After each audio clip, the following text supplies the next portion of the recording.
Welcome to raw reviews. Here is the Mohan Lal's 'Drishyam 3' movie review. అంటే తెలుగులో మన వెంకటేష్ గారు చేయనని చెప్పారు కాబట్టి మనకి తెలుగులో కూడా డబ్బింగ్ చేసి మూవీని రిలీజ్ చేశారు.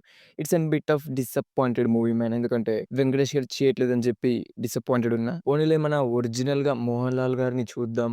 స్టోరీ ఎలా ఉండబోతుంది. ట్విస్ట్ అండ్ టర్న్స్ కోసం మూవీకి వెళ్ళా. వన్ ఆఫ్ ది అసల పార్ట్ 3 అవసరమా? అంటే పార్ట్ 2లోనే స్టోరీ అయిపోయింది బ్రో. మళ్ళీ పార్ట్ 3 సచిన శవానికి మూడో పార్ట్ ఎందుకో నాకర్థం కాలే. మూవీ ప్లాట్ విషయానికొస్తే ఇట్స్ నాట్ అన్ అంత పెద్ద ప్లాట్ ఏం కాదు. సింపుల్ ప్లాట్ భయ్య. మనోడిని కేస్ కొట్టేస్తారు. సో మనోడు దృశ్యం అనే సినిమా తీస్తారు. బట్ న్యూ క్యారెక్టర్స్ వచ్చి మళ్ళీ ఆ పాత విషయాన్ని తవ్వుకుంటూ వస్తుంటారు. ఓకే. ఇంకా నెక్స్ట్ ఏం జరిగింది? ఇంకా లాస్ట్‌కి ఏమైందనేది మూవీ యొక్క మెయిన్ ప్లాట్. మూవీ రివ్యూ విషయానికొస్తే ఫస్ట్ హాఫ్‌లో ఏం లేదు భయ్య.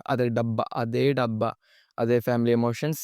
అక్కడక్కడ కొత్త క్యారెక్టర్స్‌ని ఇంట్రొడ్యూస్ చేస్తారు. అలా 2, 3 ట్విస్ట్ అండ్ టర్న్స్ వస్తాయి అంతే. ఫస్ట్ హాఫ్ ఎండింగ్ మనకి మూవీ ఎక్కడైతే స్టార్ట్ అయిందో ది ఫస్ట్ హాఫ్ ఎండింగ్ కూడా మనకు అక్కడే ఉంటుంది. ఇంటర్వల్ బ్లాక్ దాకా మనకి మూవీ ఎక్కడైతే స్టార్ట్ అయిందో అక్కడే ఉంటుంది. That's an major mind blowing point అదైతే. కమింగ్ టు ది సెకండ్ హాఫ్‌లోనే మనోడు ఇంక చూపిస్తాడు, విశ్వరూపం చూపిస్తాడు అని స్టార్ట్ చేస్తాం అనుకుంటా. అన్‌ఫార్చునేట్‌గా మనకి సెకండ్ హాఫ్‌లో కూడా అదే రన్ అవుతూ ఉంటుంది. ది లాస్ట్ ఎండింగ్ 40-30 మినిట్స్ అనుకుంటా. ట్విస్ట్ అండ్ టర్న్స్‌తో అలా మూవీని తీసుకెళ్ళిపోతారు భయ్య. That portion was okay. అంటే మూవీలో పెద్దగా ఏం లేదు. సో, ఆ పోర్షన్ వచ్చేసరికి పర్వాలేదు భయ్య. ఇదేనా చూపించారు ఇంత దూరం వచ్చినందుకు, థియేటర్‌లోకి వచ్చినందుకు అనిపించింది. మళ్ళీ పెద్ద ట్విస్ట్ అండ్ టర్న్స్ అంటే పెద్ద అనుకోకండి.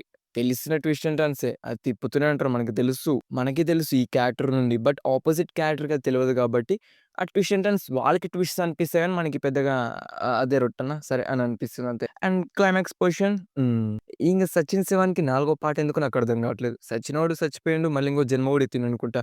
కానీ వీళ్ళైతే ఈ పాటలు ఆపడం లేదు. క్యారెక్టర్స్ పర్ఫార్మెన్స్ విషయానికొస్తే పెద్దగా ఎవరికీ స్కోప్ లేదు భయ్య. మోహన్ లాల్ గారు ఉన్నారంటే ఉన్నారు. ఆయనదే మొత్తం మూవీ అంతా. సాంగ్స్ అండ్ బ్యాక్‌గ్రౌండ్ స్కోర్ ఉన్నాయా? సరే ఉన్నాయో లేవో ఆలోచించుకుందాం తర్వాత. ప్రొడక్షన్ క్వాలిటీ, సినిమాటోగ్రఫీ చాలా రిచ్‌గా, గ్రాండియర్‌గా చాలా బాగా మెయింటైన్ చేస్తారు. ఓవరాల్‌గా మూవీ రివ్యూ విషయానికొస్తే నేనైతే మూవీని రికమెండ్ చేయ. I mean your ticket will be damn sure not at all worthy.